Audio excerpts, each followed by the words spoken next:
And we're recording. All right. So here we go. It's nice to see you again, Duggan. Same for you, my dude. Yeah.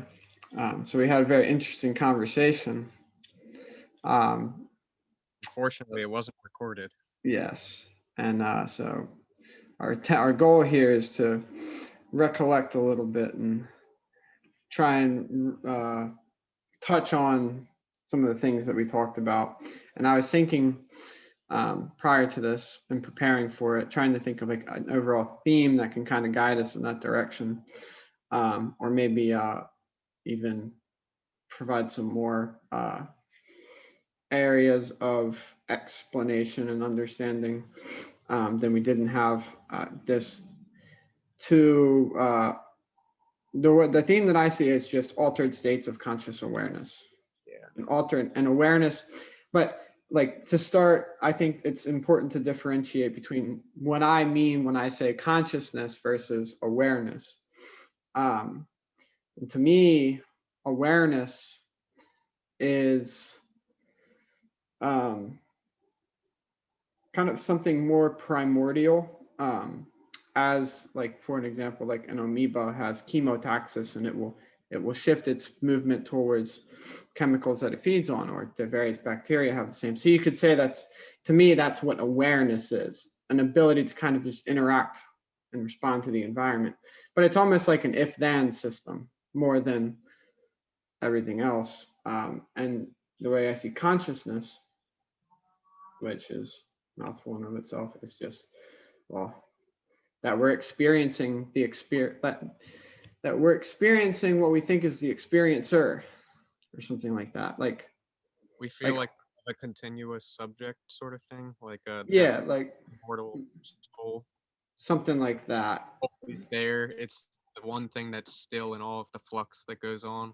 Mm-hmm. It's like just some constancy or something like that. And I guess that's the way I think of awareness is that it's not really, it doesn't really have content of itself. It's more you're aware of fill in the blank. And it's like the awareness is there, and that's what gives you the ability to distinguish between different things, different phenomena, but it's not really characterized, I guess. It's like the thing behind the character, the Mm-hmm. essence of an experience. Yeah, it's a tricky thing. That definition of awareness and consciousness is that's kind of a, well, that's the definition. That's like a neuroscience definition that Andrew Newberg uses to describe when he's trying to, when, like in his book How Enlightenment Changes Your Brain. That's, those are, because it's like it's very important to define the terms that you're going to use, because it's like, I mean, there are so many different definitions and understanding of what consciousness could be. Like you just get lost talking about it in that regard. But but yeah, I just wanted to make that note. So I think that understanding can allow me to explain some of his work on various states of consciousness by kind of bringing the brain into it a little bit too. And of course, what seems to happen in the psychedelic experience. There's a definite shift in awareness. It's all of the subliminal psychic stuff that you usually don't have the senses for, you gain senses for, and it's just archetypes, symbols, whatever, just all of this crazy stuff that it just is overpowering once you get to certain doses. It's you can't help but be a visionary. It's just all of this stuff is just appearing of itself, and it's this intricate, sophisticated imagery and sensation, and it's I could never devise these things. It's like these whatever they are, these facts of experience are there, and I just merely have undergone some kind of neurochemical change, physiological change, which has allowed me to be able to sense these typically dormant psychic contents or something like that. I like the way that you put that. And it's Um, after the experiences that stays with you. I feel like it almost, we were saying how the mushroom, it has a kind of voice and that it stays with you. It's something like that. I think even just with all psychedelics, but maybe perhaps especially mushrooms, is that it gives you these kind of subtle new senses that we only talk about the five senses, but it seems like there are some that are, from my experience, more kind of visionary and imaginative, have to do with insight and perception. It's like you gain senses for all of that stuff. It's strange. Yeah, well, it's interesting because like in regards to like sensory perception, it's like, I mean, usually in our everyday conscious, like and how we go about the world, it's like our senses are very independent of one another. Um, and so, I mean, especially specifically with psilocybin, um, all the senses start to interconnect. Like you'd see there's connections and those brain areas associated with various senses all connecting back and forth to each other. Um, so it reminds me of like synesthesia to a degree, but it's like I don't think we can. And this is where we get. This is why I like the theme, like altered states of consciousness, because like if you have something like that happen, it's like it's going to produce a very different experience and interaction with the world, or because there's an idea, I think it's pretty valid one, but of course it can always be called into question. Like your brain already kind of hallucinate everything that you see. For lack of, I don't really like the word hallucinate because it's got this kind of negative, delusory connotation to it. But Obviously, not just delusory. I mean, maybe to some degree, but it's like we share an objective reality. We definitely perceive ourselves building yeah, solutions, surviving on our own. It's like even if we're getting a partial picture, it's still not totally delusory because it's so effective in the way exactly. we want it. Exactly. It's And like, it's like to the degree that it's pragmatic and useful in the way that we view the world is to the degree that we can function and evolve in it and continue onward. Um, I feel like I uh, broke off before. what? I feel like I broke you off before though when I chimed in. No, you're good. But there was something that I wanted to say. Yes. In regards to like, because this is important that we like, we need like, I'm trying to like systematically think of how we can tackle and articulate what we're trying to talk about, which is a very kind of esoteric thing, for lack of a better word there. And like, there's a um, Donald Hoffman is a cognitive psychologist. I don't remember where he is, but Did his Albert Hoffman, or Albert Hoffman, is he related? inventor of LSD. They are. They might be, but that's I interesting. That I know that's interesting though because what he looks at is, because like basically reality itself is just a sea of infinite information, and so it's like, well, if you're just sitting in the infinite, like you there's like I mean like what I want to say right now is that like there's nothing you can do with that except drown in a sea of information. So what needs to happen is that you need to like put limitation on on a structure and how that information gets filtered.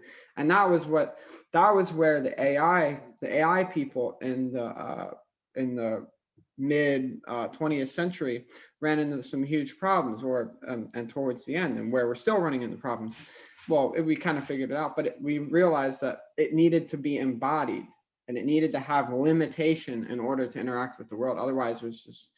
But now, like, that's just based on our understanding of what consciousness is. It's like now we have like the internet, which is so vastly interconnected and so complex that it could be something else that we can't really fathom what's going on with it. And it could be because of how much data we produce and how now it can like, I don't know. That's a whole nother thing. So we don't have to go there today. But um just so it's like the way that I see it, with psilocybin or LSD, like when you take these, is that what they do is they play with the boundaries of the information and change how much information you can take in, and how you filter it and how you connect that information and produce other things. And back to Donald Hoffman, what he did was he was focused on, so basically like well, I won't say that. Well, here, yeah, it's a good example. So like over in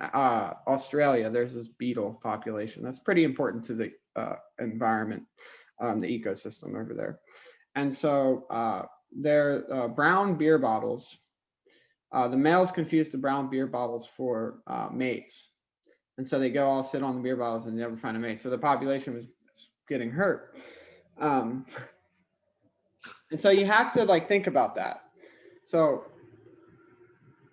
the male beetles see basically the color brown, or because it's the same color, right? The bottles are like resemble the same color of the female beetles, or some attribute to them. I don't know if so some attribute was resembled by it, but it was such a low resolution attribute.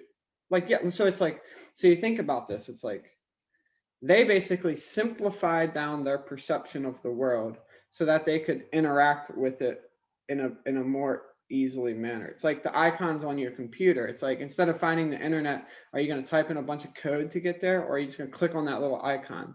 And it's like you think that icon is the internet, but in reality, it's just an inconceivable amount of data and coding that's put together to create that which seems usable.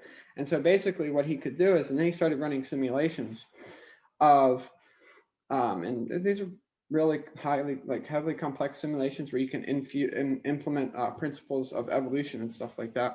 And basically there were various sets of animals and how their programmed perceptions saw the simulation or saw the world. And so you had those animals that saw it for exactly what it was. And then you had other ones that saw it in how they could interact with it. And so, and the one, if you, so basically, but seeing the world how to interact with it is not really seeing reality for what it is. The others saw it for what it exactly is. And it's like, well, you can't do anything. You're paralyzed. They all died. And then the ones that saw it for how they could interact with it, which was a very simplified, almost wrong, incorrect view of, like incorrect, objectively speaking, view of the world, and they all died. Or no, those ones survived, but the ones that saw the world as if you were a true, as if you could truly see the world objectively. If you see it like that, it's like you're not going anywhere because you don't see it like that, no matter how much you want to think you see it like that. I'll never believe that you can truly sit here and say, I'm looking objectively. I just don't believe that. It's like there are ways of various various like stages of you can get to like remaining mindful, but you can't undo that programming to a degree. Maybe if you take psychedelics, but who knows? I don't know. But yeah, there's a little rant. That's basically the inescapable situation that we all share as humans, is that we can't get the exact picture of reality. We can't see things for what they are objectively. And yet we still, I think, see things for what they are, but just in a different, confused way of what we call subjectivity and objectivity. And there's an infinite number of uh, things that could be known or could be called what we call the objects of knowledge. It's like there's William Blake has this quote: "If the doors of perception were cleansed, things would appear as they are, infinite." And it's I love that.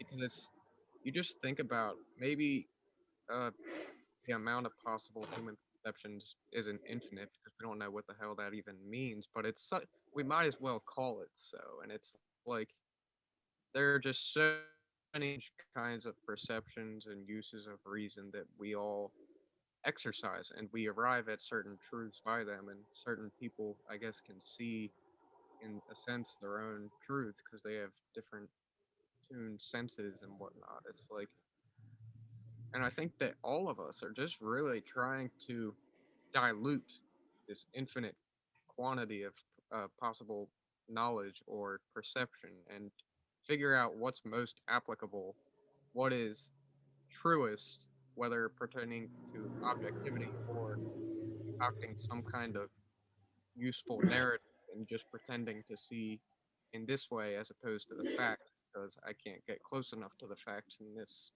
situation. I think we're always trying to get the truest picture, and it's just it, no perception where there isn't involved the subjective, what we call the subjective. Always, Um, it's always changing how we see. yeah, no, no. I mean, it seems to be in our nature to do that too. To to boil things down to this simplistic view, so that we can do something with it. Otherwise, it's overwhelming, and we can't do anything with it. Um, but yes. So, I guess the question is, which you kind of elaborated, which I think you elaborated to already, is like um, psychedelics and perception now. So how would you, which I think you kind of, did you kind of just explain that? Maybe I dazed A off little for a bit, second. sort of. This is something I was thinking about before doing this conference call. So I mean, I would be willing. For me, it seemed to just taking psychedelics generally, but especially the first time I took mushrooms, I took an eighth, and it was just I was 17 years old, barely had developed what we call ego, and it gets shattered just so instantaneously, so forcefully, and something about that it was highly unpleasant at the time, but it gave way to a kind of revelatory and I would say sacred space or state, and it was like I had to go through hell to get to heaven, and I see that as just the eternal drama that we all share. Is that there's there are times when we're in heaven, and there's times when we're in hell, and we're just oscillating between the two, and it's like you see that that's just what we're always doing as individuals, whether we want to confess it or not. It's like we go through shit and then we recover from it and are more grateful for life than ever before. It's like that's happening to me all the time, and it's just I'm so glad that that's the way it is. It's because I think that a lot of the problem for a lot of people who go to shrinks and get these prescription meds is that they haven't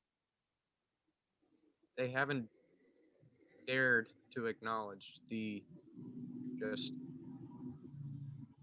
inevitable inconstancy of our experience as human beings. It's like it's always changing, and you're gonna have to move with it. You can't just try to stay still and try to recoil back to childhood and pretend that you're not an individual. It's like, yeah, you're an individual and you're growing, and there's all these forces at work in you.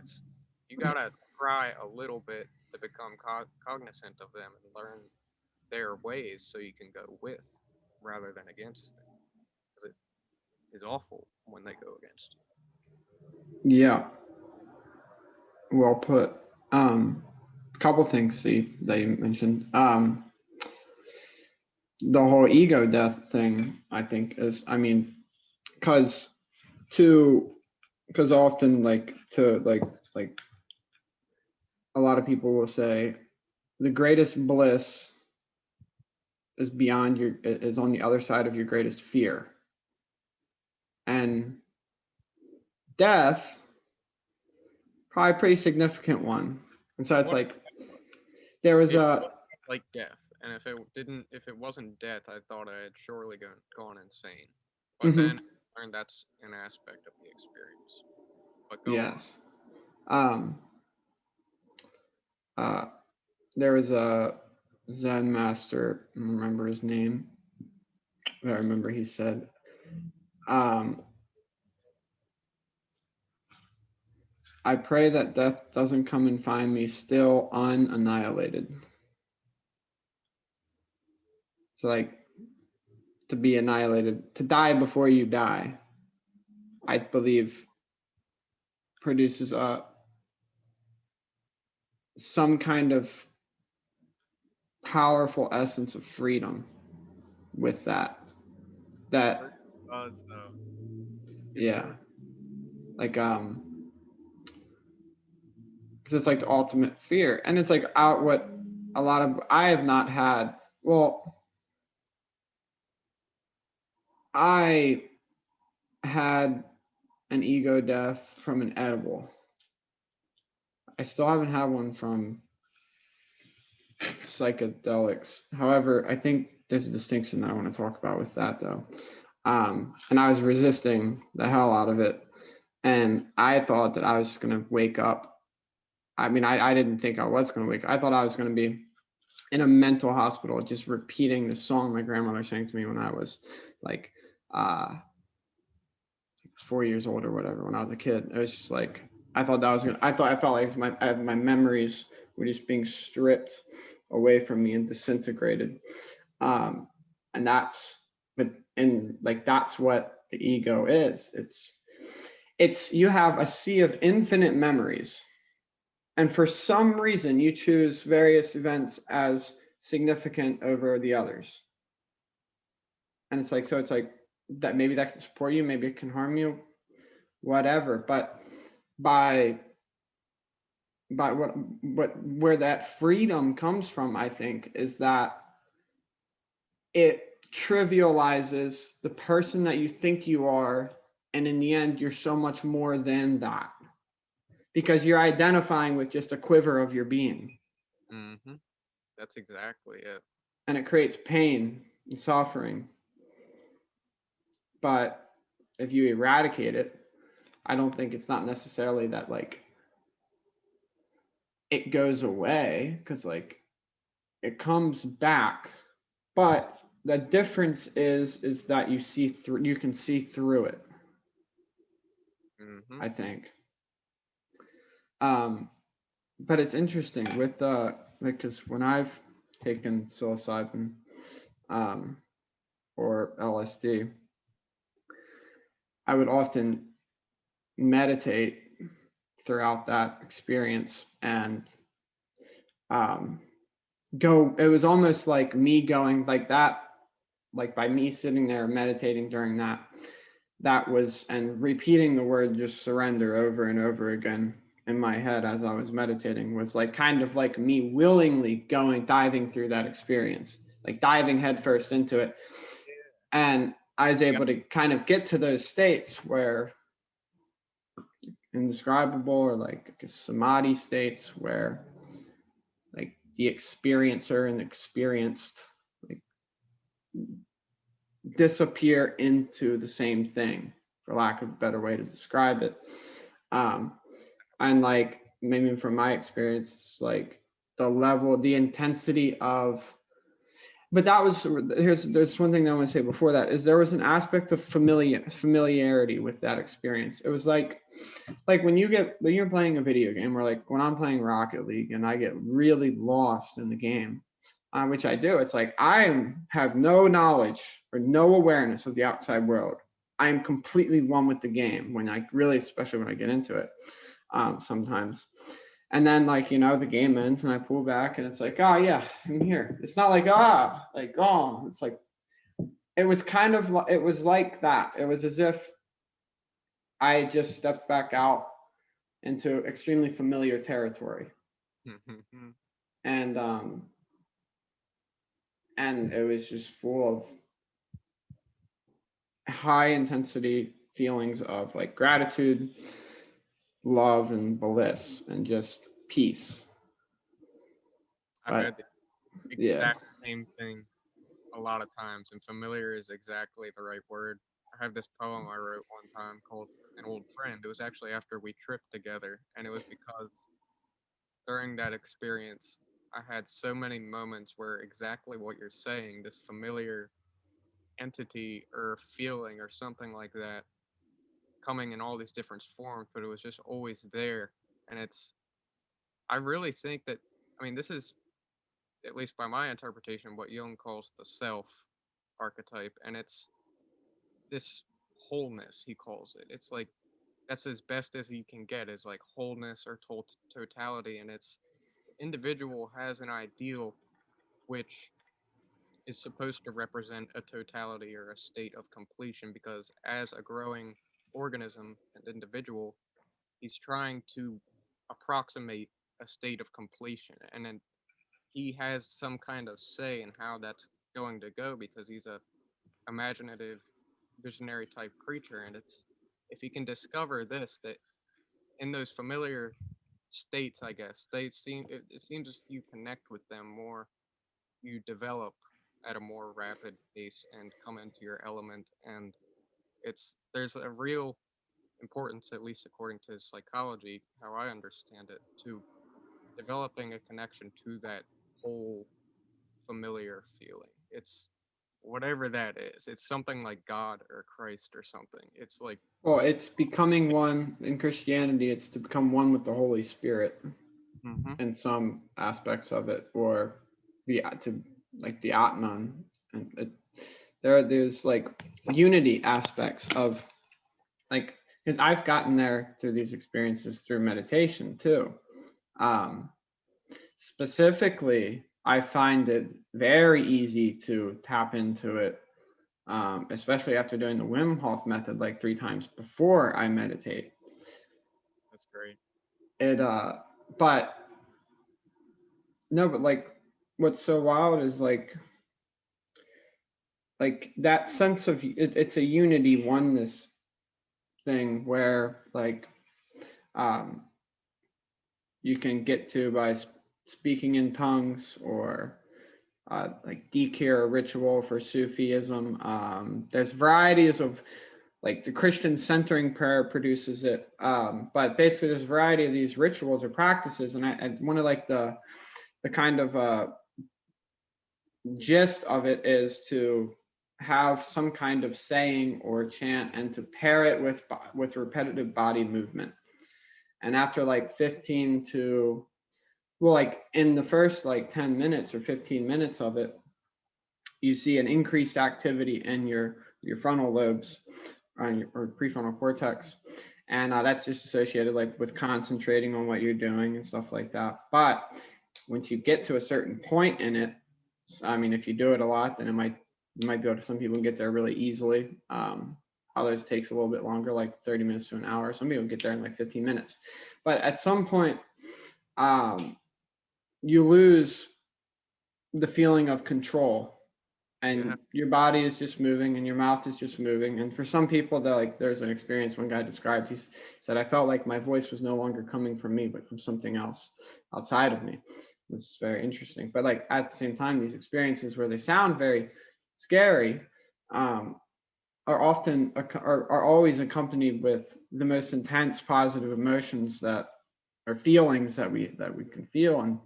And under brain scans, it's like when if you slide into that unity experience or awareness um, through any one of them, your parietal lobe activity will decrease.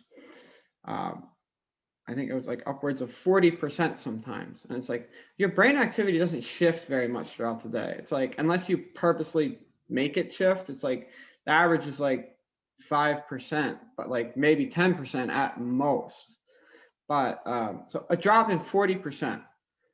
And the parietal lobe, is an area associated with, I mean, I'm sure it's like a more specific part of the parietal lobe that drops. And that part specifically that sees a decrease in activity is associated with our spatial awareness and distinction and relationship to other things, like to be able to tell that like, like this is my harm, and this is a mug, and this is me, and I'm not the table. But now if you just, it produces boundaries between everything and distinguishes us. But if you just drop that, it's like, well, as we know about neuroscience and how the brain works, if you get rid of the activity in one spot, it gets rid of the faculty that it's producing or what it's being used for. And so you do experience yourself as being everything, and everything is you. And you can get there through psychedelics, all kinds of ways, meditation, rituals. I wonder how much this religious experience of total release of control is an, how much it is necessary for psychological and physiological health, and whether Transformation absolutely specifically. it seems to uh, seems to make more rapid what Jung calls the individuation process, is these mystic type experiences and opening yourself up to them because they seem to mark growths in consciousness. And Hmm. it seems to me that as an age, as a people in Western society today, we have totally lost all cognizance of this. That we're not technic rational beings that just can be fine with working like pieces of machinery every day and not getting any of that religious spice or something to break up the bullshit and just the simple, like the daily motions. There has to be something that just gives you an experience of total reality. And All you can't even say what it is, but it's just nonetheless, you don't have to be able to explicate it or tell it to anybody, but nevertheless, the having of that experience, as it were, the downloading of that experience, there's something to it that seems to change who a person is, like outwardly and really. And I wonder how much people are being deprived of this because they just see religion as the idiocy of our forebears, and it's just we've grown up, we're beyond that now, goodbye. Well, you're saying goodbye also to religious experience in a sense, and it's like they don't realize that. you can't throw the baby out with the bathwater. Exactly. And like another point that I wanted to make, it's like, and like where we are right now, it's like we took our drive as a culture in the West externally and observation of the external world and understanding and manipulation to as the most extreme, where we can split an atom and create the sun.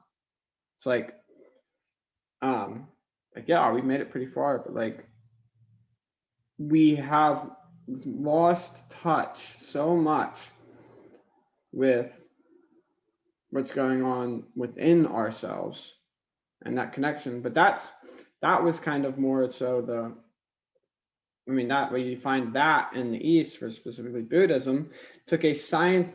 The way we look at the external world is what Buddhism did to the human soul, I think, or mind to a degree. And even in So Christianity, yeah, you still find that, but it had been suppressed, and yeah, it's there's a lot of there's so much wisdom. Like, have you ever listened to Peterson's um, biblical series? maybe a couple of episodes. I wish I had listened to the rest though. Very, very wild, and the wisdom that is contained within those stories. Um, but it's like you said, and that was like what Jung kind of outlined as like the spiritual. We had a spiritual deprivation or problem of the West, where we've lost touch with our souls in a Exactly. way. Curious, I think, as being uprooted, just loss of connection to one's roots. And I think it's just even to define what our roots are, our spiritual or psychic roots, it's just so difficult. And yet, I think it's something that we almost know instinctively. We just know we have private experiences of familiarity or wholeness or truth or something like that. And it's like there we find something of a model for how to be. And it's like, yeah, that's you want to behave in a way that gives rise to that feeling in other people. At least that's what I've kind of gotten from it. It's like you want to make people know that they have these religious and visionary type roots, and it's to do that you have to do amazing things. It's like use that inventiveness that you have and just find a creative way of getting into your element and just leaving that impression on people. I think it takes seeing people who have found their own health, because I think we all do kind of have our own health, and it's you see them and then it makes you wonder what you would be like in that condition. And it's I think at bottom we all kind of know the sorts of things we have to do to get there. But it's just some people will go their whole lifetime and just not make it an active thing. It's just kind of you leave everything unfulfilled. And to me, that I just couldn't live with myself like that. Well, yeah, and I think I agree. I think where when we would like have states of experience or shift into trying to think of how to describe this.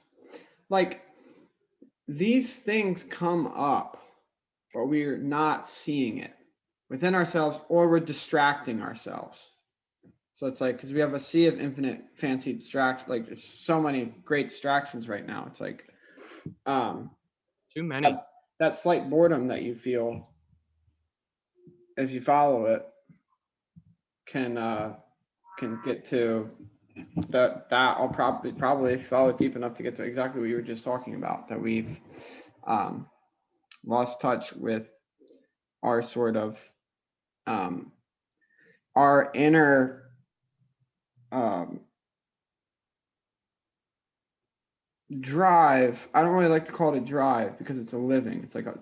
It's part of us. It's alive, and it has and it's like our psychic, our the part of us what's like the self. It's like that um, that is responsible for psychic evolution, and it's like and we've just lost touch with it completely. Don't Yeah. even know what it is, or because we're just not told any of that. And it's like if you're not told that, then you don't know what to look for it. And when it comes up, you don't know what to do with it. And it's usually uncomfortable because it's like demons or your demons and dark side and fear and anxiety and we don't like that. And we've produced a mode of being where um, how do we make our life the easiest and get something or take something to fix it for us. Mm. We stripped ourselves of our power and control in the end Yeah. I mean, over our lives. the drive thing you were talking about in 20th century psychology, they would call libido. And it's just, I think it's tied in physiological and psychological. It's just your energy that you just naturally, spontaneously expend throughout each and every day. It's like you got this kind of budget or economy, and it's like, okay, when you're not busy here, irritating or boring thought comes in, and then you get up, and then you're spending energy and bodily motor functions, and then you do whatever. But like if you're sitting down, if you're alone, you're away from all distractions, you're in solitude. Then what Jung calls the animation of the psyche happens, where you're thinking. You're thinking for yourself, and it's like your thoughts, just this natural libido, so-called libido that we have, is going there into the psyche now because whereas it was being Ah, projected I into see. things, I see. it was being projected into things before that you attach much value to, you've, as it were, rescinded all of your values and have gone away and are beginning to more or less discover them in yourself. It's this that's what it is. And Nietzsche saw solitude as this kind of curative thing that, and I mean, maybe he's not the best case because he went crazy, but there is a lot of confusion about the causation of his insanity. uh, Peterson doubts it was his philosophy, but people have said that that was the explanation, that just his thinking was so wild that he lost it. And maybe that contributed, but he also is alleged to have contracted syphilis from a prostitute, and no one really knows whether that's true or not. But any, Syphilis would produce something like that, though, if yeah, left untreated. exactly. And people just don't really know. And well, I think there's a big something to this. You can go into solitude and sort of regain a connection to yourself and sort of hash out values and all the stuff that you have to know more or less on your own, and not necessarily totally on your own, but it's you study other people and how they conduct themselves in the world, and you observe nature and just what a thing in its element looks like. It's just It's just there. It's got it. It knows what it's doing. It's just I have to be like that. That's been so helpful for me is just to notice objects of nature or organisms of nature, and it's just learning from them that they have this exact same what more or less like the libido thing I was talking about with psychology. It's like that. There's some emanating moving force thing that causes all of the stuff to grow and to do its actions and to do what it does. It's like that is going to work in us all of the time spontaneously. Animals kind of just act as instinct directs, whereas man has the choice to stall or to look at an instinct, or he can also act on it on whim. And it's like we're in this awkward midpoint scenario where we can witness our affects, our instincts, our drives, all of them at work inside of us, and we can succumb to them. We can, what Freud would call, sublimate them, where you basically enrich yourself spiritually, become more cultural, you find more highbrow ways to unloose your drives. It's like, I think this is really, this sublimation thing is a kind of thing that I would encourage for anybody willing to do the work is follow the Nietzschean solitude thing so that you can sublimate and improve yourself because you have this if you've been looking at people who are good at what they do who are in their element and the same for natural organisms it's like just doing that those are perceptions that you won't really get at least not in any crystallized way if you spend too much time with people and with the wrong media it's all of that's going to blind you to that and it for me going alone has just been so helpful to notice when things are effective and when organisms are happy and it's they're pursuing something or they're just rolling my dog will roll on the grass on his back it's like yeah those same exact drives are alive in you buddy and you better find a way to deal with them it's like people don't know this and it's so essential to know that we are playful we are monsters we are rational it's like we're this pandemonium of things and it's Hmm. we all as individuals have to figure out how to deal with it. Exactly. So I have a question. Um, so if someone asked you who had kind of never really had any idea or full experience of like, or willingly going into solitude to discover what you just talked about, deeper aspects of themselves and their nature and um, alleviation of of an internal resistance to yourself, and to eliminate all that, how would you how would you tell them like what what is solitude? Because I feel like a lot of people don't really even understand solitude entirely. I consider it more a psychological than a spatial thing, by which I mean it's, you can be solitary while being around people. You can be in a contemplative, kind of self reflective state, aware that you're here doing this thing, or you can just bring your mind somewhere. Just really this exercise of both awareness and mind that it's just I just had a sort of calling to it, like the altered states of consciousness thing, and just Hmm. all of this stuff with inner introspective experience. I always had a just I can such relate to that a one. fascination, such a natural fascination with it, and so I've just always been solitary by instinct, and so I don't know if I could really recommend it to anybody except just as something to do here and there. For me, I'm just kind of, I like to spend a lot of time on my own. I mean, Mhm.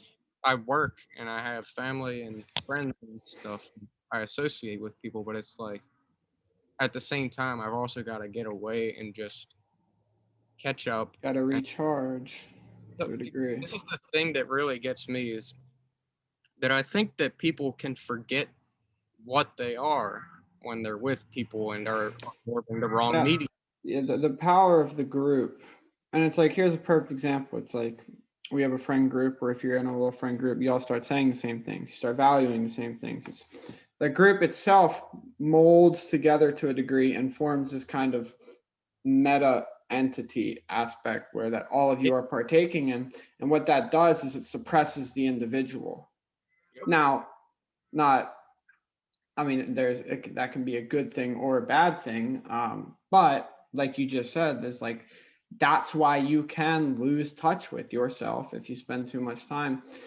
Um, and it's interesting because, like, as we've been talking about this, I was thinking about it, and like you said, you kind of had this pull. I've kind of felt the same thing towards solitude and just that state of being. And it makes like I'm gonna try and relate like the big five trait um, scale to this, where is if you're very high in introversion um, and you're very high in openness to experience, that combination of characteristics of being high in, I believe, produces um, basically you or Nietzsche or Jung. It's that it's that natural proclivity to where you get energy out of being alone, but you're also hyper interested or driven towards exploration and curious and understanding of that aspect. And it's like, and like so, and then but like if you're more of an extrovert, it's almost like you would have to fight yourself more to hold that solitude. But at the same time, you still gain a wisdom from that by being able to, and as an introvert gains wisdom from spending time um, in a social experience. And and I think that's I mean, this is a whole nother aspect of understanding who you are and understanding your predispositions, and then you can set yourself up where you're not resisting a nature that you have towards something. It's like I think well, like an example is like you're someone who is very high in trait agreeableness, and they want to go to law school. It's like they might be very smart, very conscientious. That'd be a good one to have. However, if you're very high in agreeableness, you don't like conflict. If you're going to go to law school to argue and try and prove your point, it's like, now, that being said, you can still go do that and you can overcome that. Like people high in agreeableness are like people pleasers and very more submissive than not. And so it's like, that's not the kind of temperament that you want to have if you're going to be a lawyer. However, now, I mean, that being said, you can still go through it. And if you can overcome that or understand it and integrate it more, I think there's an aspect of that where it can widen your niche that you can have. And I think that psychedelics can do that. I think meditations can do that, or various spiritual activities, religious activities, all have the power to permanently change you in an Yeah, instant. absolutely. Permanently. I In really an think instant. it just takes one flicker moment. I think it's just like It does. after, I experienced it to a degree. just like after that, you're a totally different person. And I would honestly not even I don't I try not to tell too many of the people for instance who we went to high school with about this kind of stuff because the inevitable fact from it for me has been alienation. It's like you're not gonna be able to relate to people who haven't had these Yeah, experiences. there's also, I mean, it's a little harsh one. It's a harsh one, but or kind of harsh. But there's a line in the Old Testament that says, don't cast pearls before swine." It's a little cold, but like, no, Even but I mean, like, if you're all excited for something and you got a lot of energy to go do it, and you're gonna go express that excitement to somebody who is not even close to being on the same wavelength as you in regards to what you're trying to do, and they're just a little douchebag about it and like shut it down or whatever. And it's like that has an impact, and it's like no matter how like strong you might think you are, it's like it still has an impact to a degree. It's like you might be able to diminish the degree slowly over time, and I think that's something that you a lot of people ought to learn, and that you can learn to really not really give a fuck about what various people say that do not have your best interests in hand, or don't even understand what their best interests are. It's like just like mindless zombies trying to take down somebody else because they're a symbol of a flicker of inspiration and that kind of life for like creative life force that's out, that's being expressed, and it's like you shut that down and you never fed it and allowed it to portray itself. You shut it down, and other people in your life shut it down. So if that person expresses it and then they go manifest shit, it's like that's an entire attack on your being. Is that, oh, I could have done the same thing. You have to deal with that and then overcome it, or you deny that the experience of another person doing it. It's like it's two ways, and it's like that's how I see it, at least to a degree. He just said the individual is always has had to protect himself from the tribe, and Mm-hmm.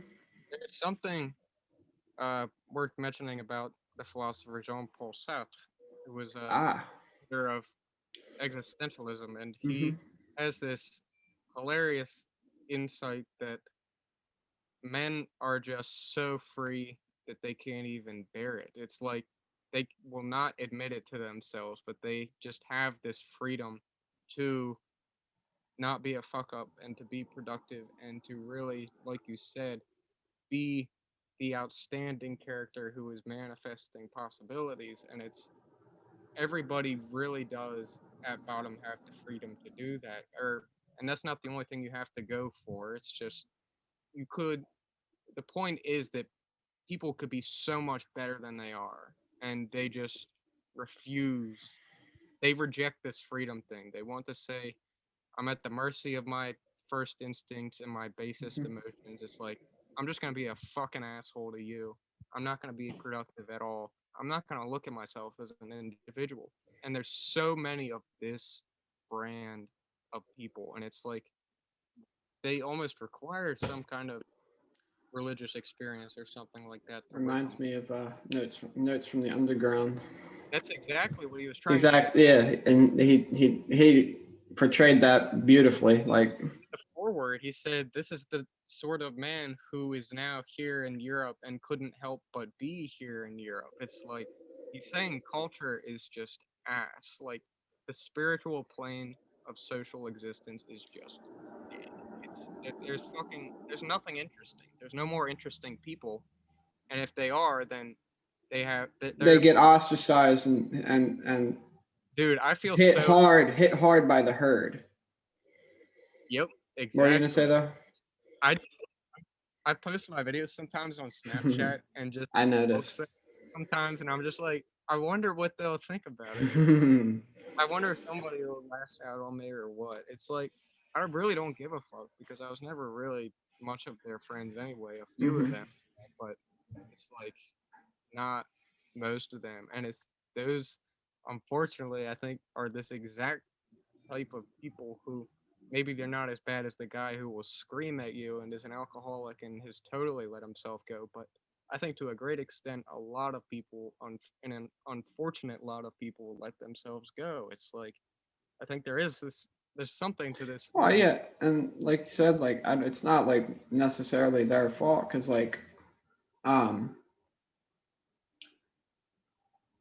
it like you said, this it's a sickening aspect of our culture at the moment, and it's like some people just need an idea that they haven't heard. That, like, it was like for one of my friends, it's like, hey man, like, I mean, in terms of from my perspective, where his life was headed was not too hot.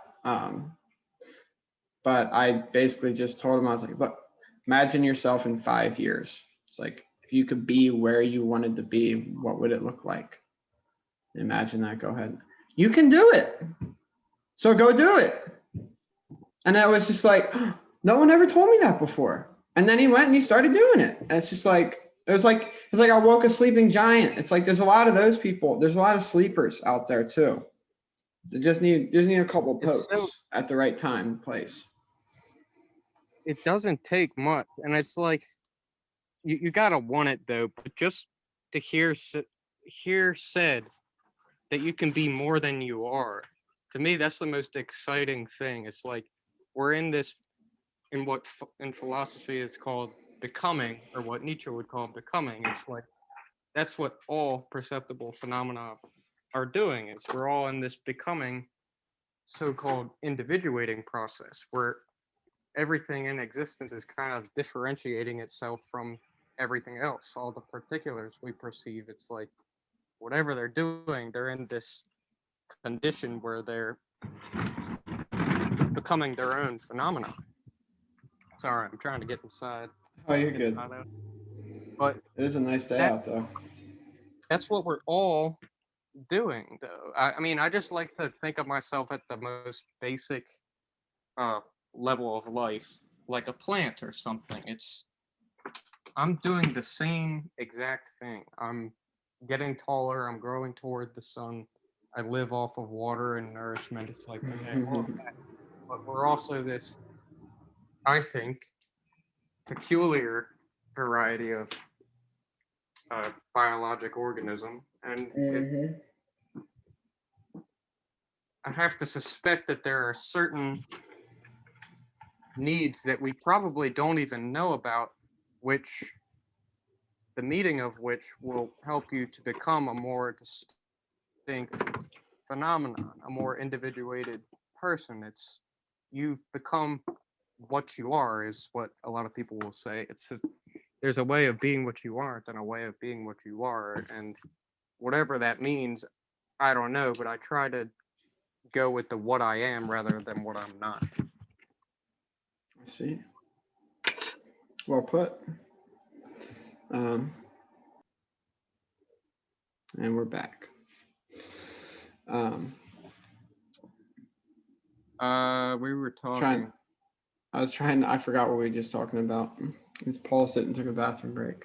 We were talking about an optimistic versus a pessimistic view of the fact that we're in this state of what I call becoming. It's are you I gonna, see. I see. I see. are you going to be acceptive of that? Are you gonna take on that adventure? It's if supposing we are free like that Sartre guy has said, is that well, if we're at all free, whatever meaning that has for us as humans, are you going to apply your freedom the best you can to change your trajectory and who you are in the moment? It's I think these are definitely things that can be practiced at. And I think it's a choice. Like I agree. I feel it's like the we have the choice to live, to truly live, and dive into it with the full force of our being, or to die before you die in the wrong way, I think that's or the die before you ever have lived. choice of all choices almost. Yeah. Is like And it are you, seems like we do have some power over that choice. it seems to me like we do. Like I can't tell you what the hell morals are, eternal ethics or anything like that. It's there's some nevertheless there is some perception of if I did this, this would be totally wrong. I mean, just people, everybody would perceive it as totally wrong. It's like the worst thing a person could possibly do. We all kind of know those sorts of things. It's like, don't do those. But I think a moralistic perspective has caused, unfortunately, a lot of people, a lot of Christian types in particular, to resent people who think for themselves and who tread new ground in thought and action and Right. Heretics. innovator. Yeah, you're the Hearsay.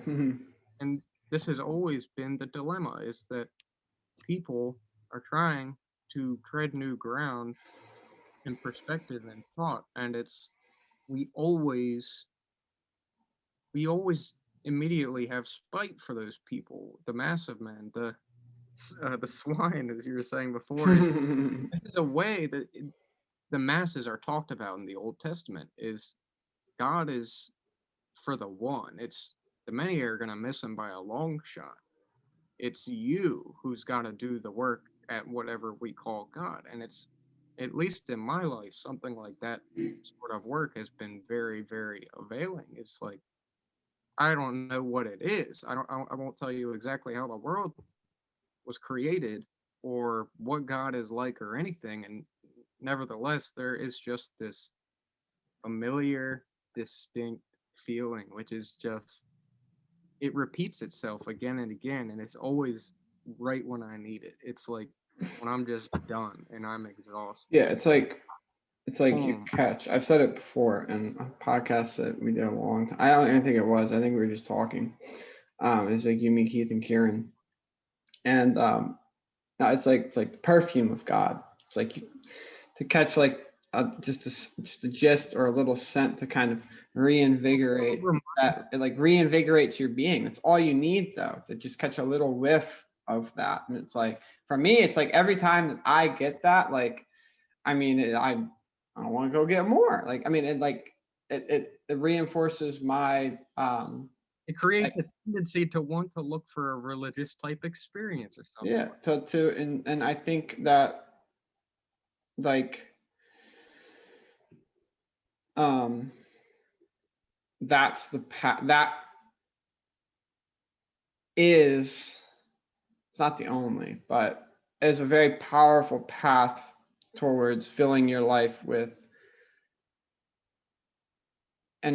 meaning that can't really be described in words, a level of meaning that is just like well that I mean that's it. It's like is everything like you can choose to where meaning can just be infused into everything, or it can just be stripped based on just that choice of what whether you have remain a curious, open-minded, childlike self, or um, shut yourself down and basically go perceptually dormant. that. Yeah. It's really interesting to me. I don't know why I thought of it, but I've always thought about how monks, for instance, and ascetics would use means either of self-inflicted torture or privation or deprivation to essentially crystallize their connection with God. Is and at least in my life, I don't really do so much of self-inflicted torture, but I do I do try to pick my stimuli when I can in my environments. It's like my exposures, and I try to reduce that all as much as possible when I can. And it's just so I'm totally with myself and my solitude. And there's something there which I think it's possible to connect with, and I think that this is a thing that's at more or less constant between people, and it's we all can have this sort of what do you call it? I mean, just we were saying before, it's like that reminder or that intrusion, that perfume of God. It's like that there can come, and there's a way of I don't know, I guess applying that You're, energy. oh, I'm sorry, I did not mean keep continue applying an energy.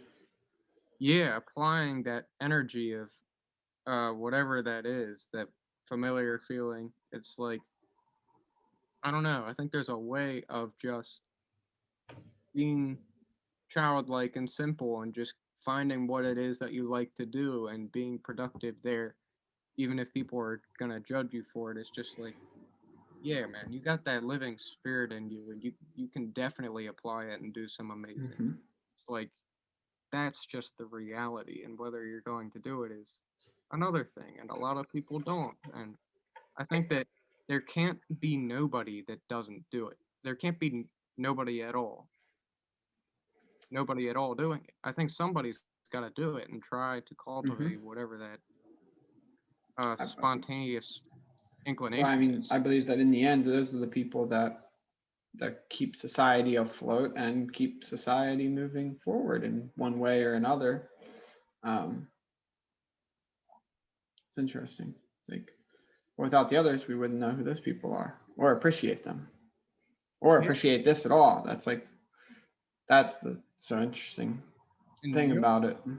Jung has said that Nietzsche, to mention them both again, that Nietzsche was the inevitable consequence of a flawed system of Christianity. And this is another interesting thing too, is that Nietzsche and the poet Rilke have had ideas of a one world view as opposed to a two, where in Christianity you have heaven and hell as these kind of divided Hmm. places, and you got to do certain things to get to heaven, and there's a whole lot you could do to get to hell, but there's only a little bit that you can do to get to heaven, and it's like, holy shit, that's scary as fuck. What if we just looked at existence as one continuous thing? It's not divided. It's just good for what it is. It's what it is that's its sum total. It's like it's not broken up anywhere. It's just it is. There's no afterlife or anything necessarily. That's none of it's divided. It's, It's I feel like it just doesn't concern itself with it. yeah, and it's Like like that just goes out of the picture when you look through that lens or worldview. yeah, and I don't know. It's like I'm just not decided really on any one view that say something like a divided heaven hell is real or if it is all one thing. But I mean, for me, it's been a lot better to think it's all just one thing, and that it's like That's kind of where I'm landed right now. yeah, honestly, it's just I think there's Whereas something really, really wrong about that. And Jung also said that the Christian Trinity should have been a quaternity, four, and Satan should have been included with Father, Son, and Holy Spirit. It's like you needed to round it off and acknowledge evil and that it's a part, it's so inextricable a part. so I see. It's Oh, just that just painted a picture. passively. It's like it creates a dissonance. They demonized evil. It's it's if you're demonizing parts of reality and when it's so readily perceivable, at least to some people just can't help but see evil, it's and you're demonizing that part of reality, it's it just doesn't, there's something wrong about it, at least this is what There's Jung. something intuitively wrong about it that I feel like when you talk about that, like I feel something wrong with that perspective. However, I don't really know how to articulate the feeling that I'm having right It now. makes it so easy to deny reality as a whole. It's like, yeah, that's the evil stuff that doesn't belong. That's the error in existence, and yet it's there, and it's like, I don't It's know. it's a lack of appreciation and understanding that the evil that the evil that the good is dependent upon the evil. Yeah, That exactly. there that it is, because good falls away too if you like. So I mean, I think like the way I see it, like it's like you just stop playing the game altogether.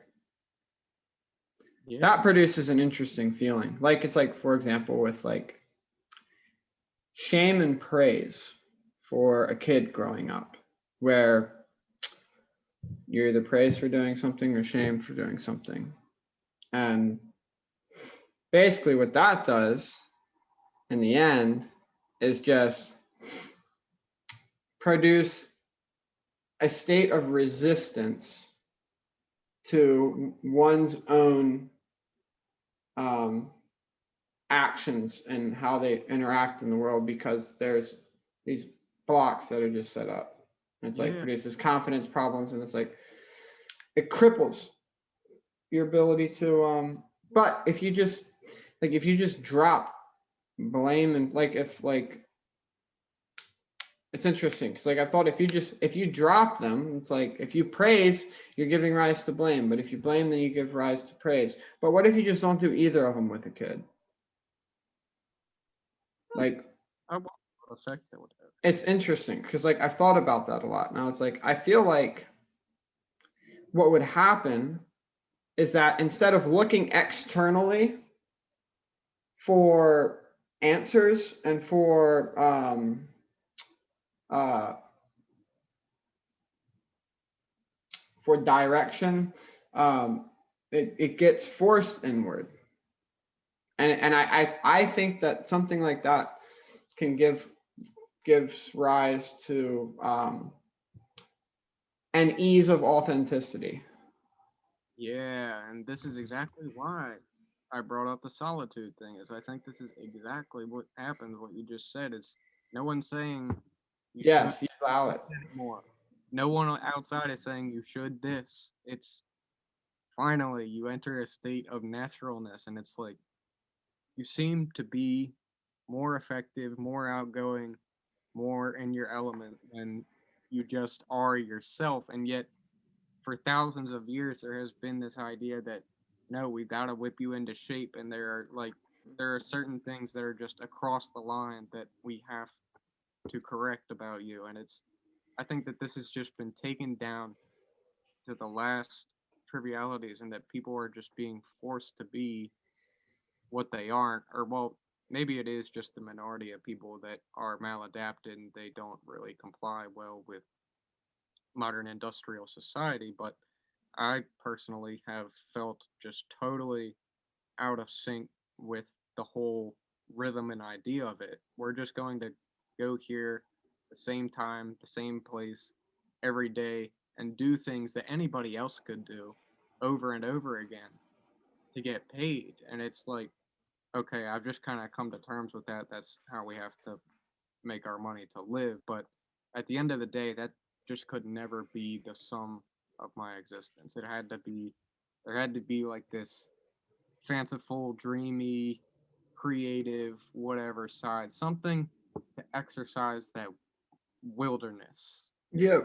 Because we just are wild creatures. And Well, and yeah, and it's like you said, by exercising it and by maintaining that throughout your days, it's like that's what keeps you feeling alive and keeps you from becoming zombified by the conveyor belt lifestyle, for lack of a better word, by like the just produce, produce, produce, work, work, work, work, work, work till you drop, produce everything. It's like, we have a nature that runs so against that. And this is why I was saying how Jung said Nietzsche was the inevitable consequence of 2,000 years of Christianity the way that it was, is that that is par excellence the institution and the doctrine which had people out of touch with their nature and their spontaneity. It's like your nature's bad. It's fundamentally bad. You have to be Mr. Goody Two Shoes.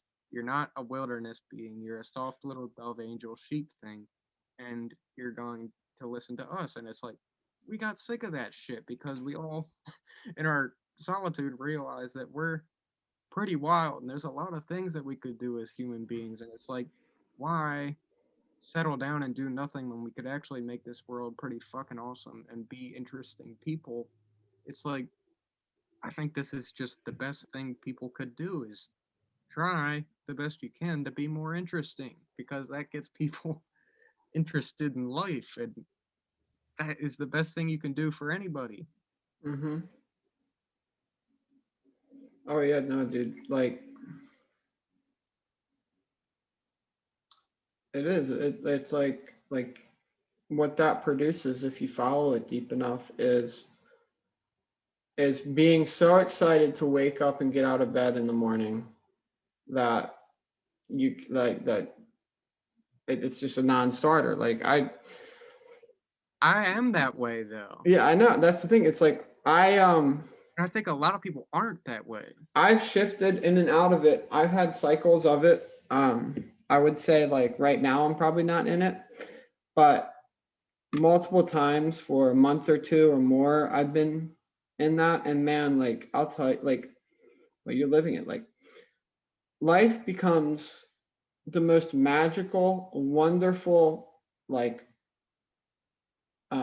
experience, just filled with gratitude, love, acceptance, and curiosity. It's just like, I just feel so bad for people who don't have that because I know exactly what you're talking about. And I feel that's why we're doing what we're doing, isn't it? To just like so many people are out of touch with that. And it's whoever just, needs to hear it, someone might hear it, and it might change. Like, I feel like so many people are out of touch with that. And just me personally, the times that I have been out of touch with that contemplative and introspective side is like they've been the worst times ever. It's like I've always had to confront whatever what was going on and to just be, just without any condition, just be like whatever the character of being has taken on. It's just like that's it. That's where you are. Don't bring any negative interpretation to it. Just relish it for what it is because it could have been nothing at all. And we just overlook that. It's like we have such a rich existence. It's not even funny. I think even the people who are most bored of themselves have a rich existence and they don't know it. And it's like you learn it and it's like, holy shit, I'm so grateful. That is there is there's one that is one thing of Christianity, is the gratitude aspect of being grateful for your existence. Now it's like at the same time there's like a kind of power dynamic there with God that I don't really enjoy that much. But like gratitude, like here's the thing, it's like I believe like you should be prescribed a gratitude journal before you're prescribed antidepressants because it's that powerful. Mm-hmm. It really is. If you write down three things you're grateful for, and I don't just mean like when I say gratitude, like I don't mean just like writing down like, oh, I'm grateful for my family, my car, my no, it's like here's an example. It's like, okay, I'm gonna think about how I'm grateful for my mother. And I'm gonna sit here and close my eyes and just let my mind and all of my memories of everything she's been, all the meaning in my life that she's giving me just come to light, and I'm gonna re-feel everything. That's gratitude. Like that's how to practice gratitude. To use your imagination and vision to dive in and feel those emotions and feel it all. Like because that's the thing. It's like there's another problem that I'd like to talk about before we end it, Mm-hmm. is by being out of touch with our emotions. It's like emotion. I like to see it. I have to give credits to my man's Ralph Smart for this one. Energy But in the motion. energy in motion, like, dude, like, if you want to know, I think one of the most powerful, like, motivational, like things to get me to do something, whether I want to do it, already want to do it, or kind of want to do it, or am impartial about it, or don't want to do it, is sit there and visualizing myself going out and doing it and being done with it, and then sitting there with the feelings that I get that arise within me from finishing the experience, um, in my imagination. And the interesting thing is that the brain activity is extraordinarily similar to as if you had actually done it and finished it. Hmm. And so it produces that's a way of channeling emotional energy for yourself. It's like Tony Robbins knows this. It's like when he's like how, like those events, like all it jacks you up and gets you emotionally ignited, and then like you're just a force to be reckoned with throughout when you go on and do what you're about to do. Yeah, man. I mean, I think a lot of people have come to think that it's denigrating to think of ourselves as emotional and visionary creatures, that we have subjective It's experience just psychology. denying who we are, though. We Yeah, but identify with the rationality. I think for one, it's a necessary insight, and that B, it's so fruitful that, I mean, just studying emotions is really important, I think, but also considering the possibilities of your vision, like you said, having these gratitude imaginative exercises. I think just this, the simple playing with your imagination, I would even bring in poetry to a therapy thing, or Jung's art practice of drawings. It's like there's just something about that free illustration and expression that's just so replenishing because we never get that in social life. It's like just to be able to do that somewhere, just that free movement and just having a vision, exercising your higher faculties. It's like there's something so, so I don't know. It's been very helpful to me. I don't know what it was. Oh, me too. All right. Some ending thoughts. Out of what we've been talking about, which I think the main, like, I had the theme starting as alternative, or what did I say? It was like alternative states of conscious awareness or something like that. Altered states of conscious awareness. But I think what we really hit on, and what really is the theme is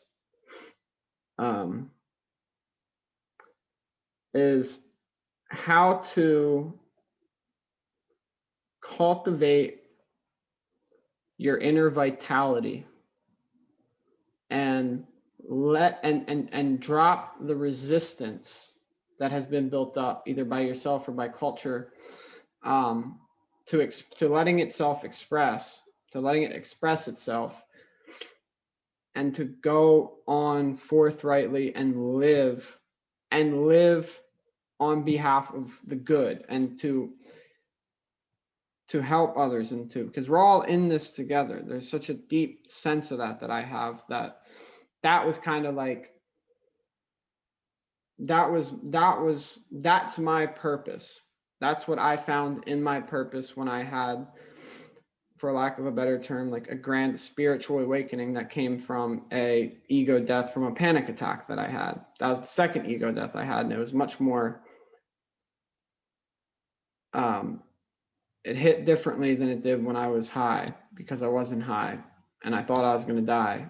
I thought I was dying, and then it's like I went to feel my pulse and I felt in the wrong spot and I didn't feel it, and then everything just stopped, and there was this stillness that just hit, and it felt like it was an eternity, but in reality it was like 10 seconds. And at that same time there was this tingling numbness sensation that began at the bottom of my spine and rose all the way up to the back of my neck and throughout my brain. And then it was just like,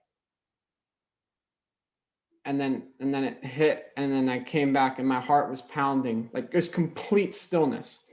All senses were just muted, everything. And then I don't think I've ever recollected this experience like this before, but it's bringing back a sea of feelings. And then it was like it was like hyper intensity, a blast out that felt like an eternity, and then a blast back in, where it was like, and I felt like the whole core of my being like just shake in that moment when I came back to it, and my heart was beating so fast I thought it was gonna like fucking beat out my chest, and I was just like, and for like the next week I was just like, and then that experience produced a sort of awakening of my soul in some way or another. And soon after, once I conquered my acute panic disorder that I had developed from that, I realized some way or another that I'm here to help as many people as I possibly can find that place of peace and stillness within themselves and get to a point where their external circumstances no longer alter their internal state. So beautiful. Yeah. So well put. But so yeah, that was that experience. But what I really wanted to end on, I was going to say is, I'll answer too, but like, I'll ask you this question. And that was 4 years ago when I had that experience, I think. And then soon after, we truly met, you could say like we knew each other and we were friends, but our souls found each other. Yeah. Our souls Honestly, found each other.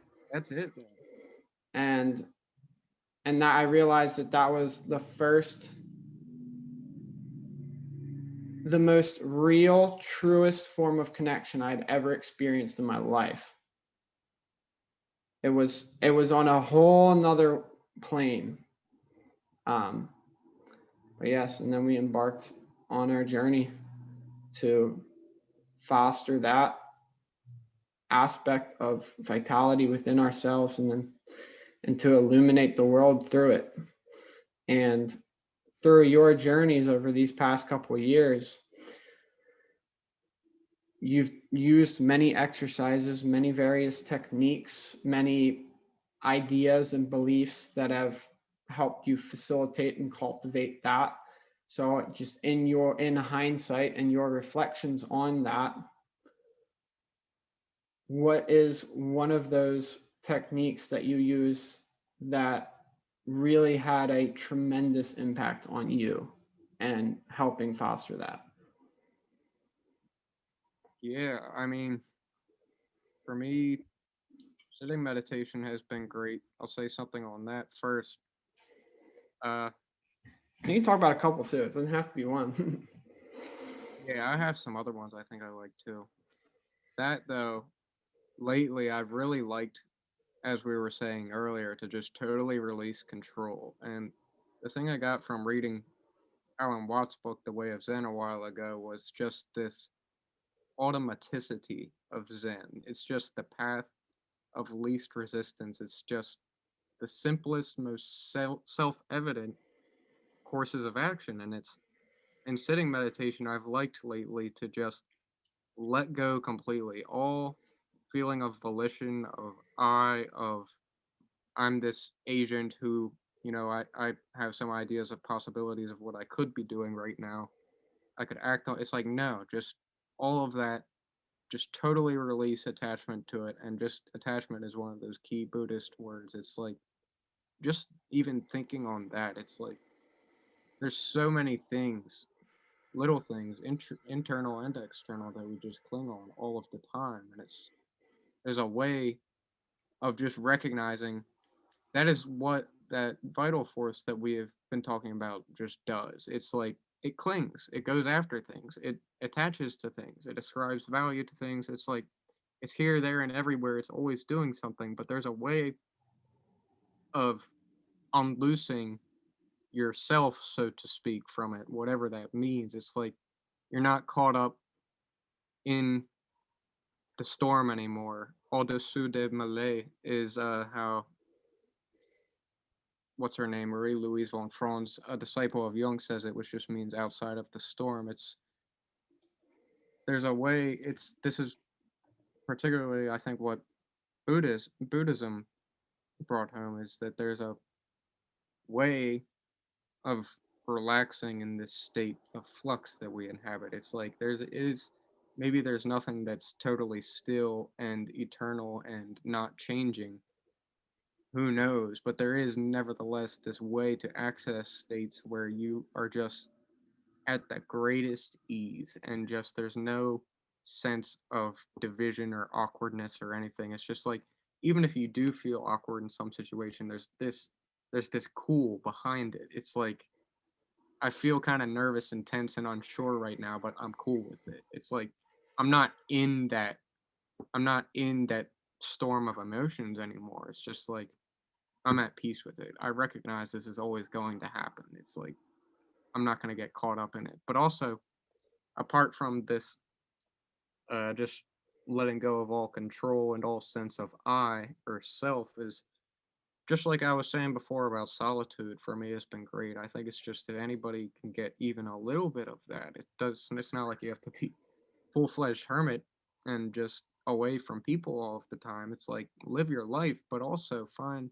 the space, the philosophic and spatial distance to be able to think for yourself, be able to exercise your vital force spontaneously in the way that feels right to you.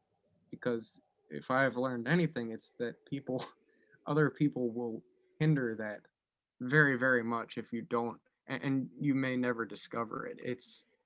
You think that you just are what people say that you are, and that what they say you should be doing is all that you should be doing. And a lot of people think this way, and I just could never do that. And I had to go away from people and just to find those activities that were just so natural for me. And it's like just some mode of expression or something like that. And so writing also has been great. And what fascinates me about language is that we don't tend to think of it as image, but words are images, really. They're just audible images. And when you just think on how much we use language, and all of our communication is dependent on, in some sense, on the imagination, even logic and reason. These are just kind of brands of this imaginative thing that we have. And I think there's a way of becoming conscious that you have such a thing, and that there's a way of tending to it and taking care of your inner spiritual or imaginative type life. And people overlook this and say that's just silly. It's no one has to do that. You can live by bread alone. But there's something more. I think it's like we're weird conscious beings that have this very sophisticated inner life that can go in so many directions. And it's, well, you have to do some things to keep it from going in the wrong ones, because it totally can. And I think that this is the this is the choice that we were speaking about before. It's like you can become aware of this, that you have something like a vital force in you, and that it can go up or down in so many directions. It's like if you can become conscious of it, you can do your best to get as high as you can, go upward as much as you can. It's but if you don't become aware of this, it's just you are what people tell you you are. And I thought that has always just been so miserable. It's the death of all Hmm. individuality. Yes. Well put, good sir. There's quite a bit of golden nuggets in there. I think about this stuff a lot. I have to go to the bathroom. Give me 1 second. All right. So, I mean, you hit on a lot of things that I've also used and that I regard very highly. One of which that I'd also like to say, give my appreciation to is surrender, acceptance, and just finding that still point amongst the chaos, the ever changing chaos of life and reality itself. And one thing that I wanted to say with how Alan Watts described anxiety was just something that I'll never forget, and that made me laugh so hard. He's like, if you could imagine, you might have heard this before from him. He's like, if you can imagine reality as like this line, and it's go bloop bloop, and it changes, and it just like doesn't stay in the same place. It go bloop, and instead of you could say by finding acceptance and surrender, what you do is you ride that. They said this is what anxiety is grabbing onto it, and then when it starts to blip, you go and bounce all over the place because you're trying to hold on. Whereas if you go with it, you shift and you ride the tide and change of reality. Life is Mhm, becoming a better surfer. exactly. But dude, there's these little gnats all over the place. I don't know where they're coming from, but to got it. Oh boy, I just crushed a life. Unfortunate. Um, but I think I think in the end, one of the most powerful practices, as you also touched on, and I'm gonna give a little bit of a different perspective so I can add to it, is solitude. And when I say solitude, I mean solitude of being alone socially, but also being alone informationally, where for the longest time, great strength was to be found in having access to information.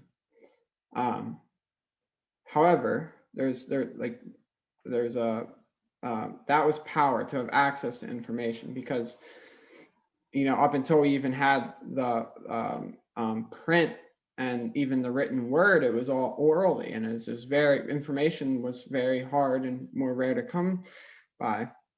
But now we produce, I think it was like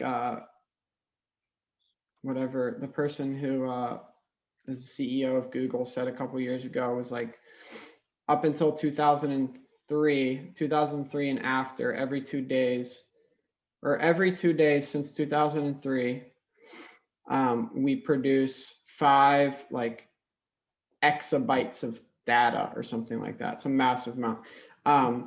Every 2 days we produce, so basically from a historical perspective, every 2 days we produce as much information and data as we did up until 2003. That's an inconceivable, like, I mean, I say those numbers, but we can't conceive of how much that really is. So it's like, what we're being right now is just bombarded with information. And our ability to filter that information and integrate it, we don't, I mean, it's, for me, I did not have that wisdom. And I don't think a lot of people do have that wisdom of how to integrate and filter information. But in informational and solitude, which, I mean, information from other people, it's all kinds of external stimulus that can hit you. And then to sit with that and add a mindfulness twist to it is, for me, was how I was probably one of the biggest or most valuable ways for me to connect with myself, understand myself, find those places of stillness, acceptance, and surrender, and to rebuild myself in a way that could transverse and navigate the informational complexity that we experience every day in a way that doesn't lead me down paths that are against my authenticity or what I'm trying, or what I believe is my soul's purpose, for lack of a better word. And I think that in solitude is where we truly start to understand how reality works. But I don't think we can describe that. I think there's an intuitive feeling that emerges from that, an intuitive structure that takes place of that and how you interact with in each and every day. And as I've like, it comes and goes in waves based on how much time I spend in solitude.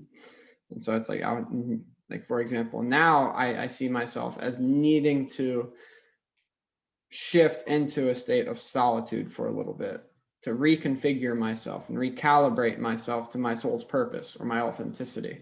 And I think that's what it can act as, is it acts as a recalibration device, as to recalibrate your vitality and energy and where it's going. And but yeah, that is the one that it's probably had the most significance, because that leads to me doing a variety of other activities that are extremely beneficial for what I'm trying to do, like exercise, diet, sleep, reading, self-reflection. Like that, to me, that solitude is one of those techniques that produces that paves way for other techniques to be used that are very powerful. Yeah, I just see it as a chance to shed off a lot of the poisonous impressions that certain people, unfortunate, a lot of people leave on you. And it's, the thing is, though, you at some point start to think that you're going crazy because you're so different from the majority of people, when really it's, I mean, you're just living more in accord with your soul and your nature, and that has become the outcast thing to do. Jay, or Christian Amurti said, it is no measure of one's health to be well adjusted to a profoundly sick society. Yeah, I know.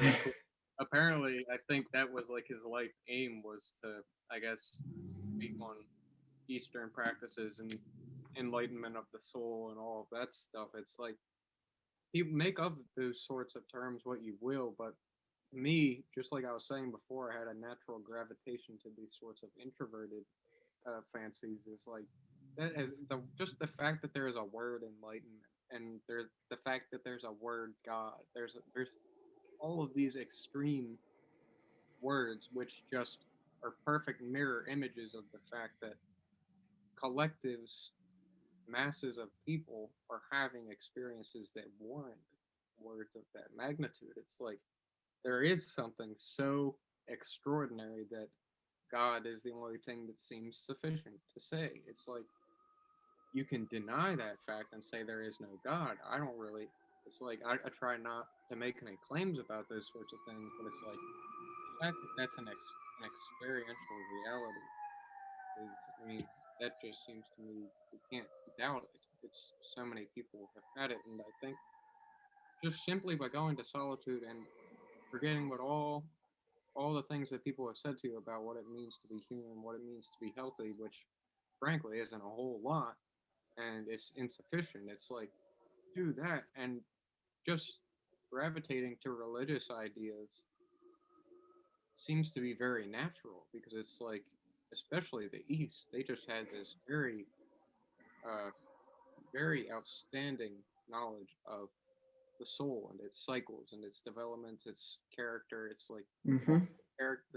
the character of experience and the polarity of everything. They just had such great knowledge about all of this. And Well, it's been noted, a couple of very uh, pretty renowned people, uh, like Andrew Newberg, uh, probably leading researcher, neuroscientist on what happens in the nervous system when someone during religious beliefs or practices or meditations and stuff like that. One thing that he said is that it seems very clear that there is a part of our brain that has no problem believing in the supernatural and that also seeks it out to a degree, I think I got a or little supernatural or mystical or something like that. Yeah, those two words interchangeably. extra portion of that center or something like that in my genetics. I think I got a little bit extra. It certainly seems like it.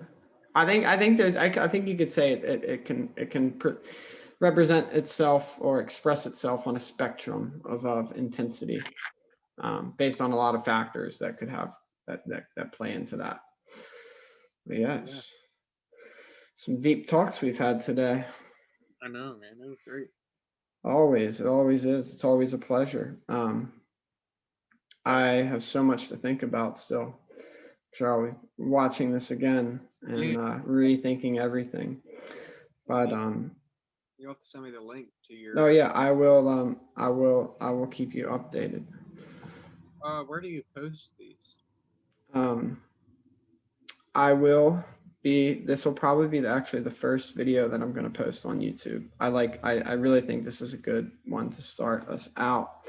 But to end this right now, um, to whoever's listening, thank you for tuning in. I hope that you um, were able to move along with us in this conversation and derive some meaning from it, or just have an open mind and be curious. And by all means, leave some comments on what you think. Until next time. Thanks for watching, guys.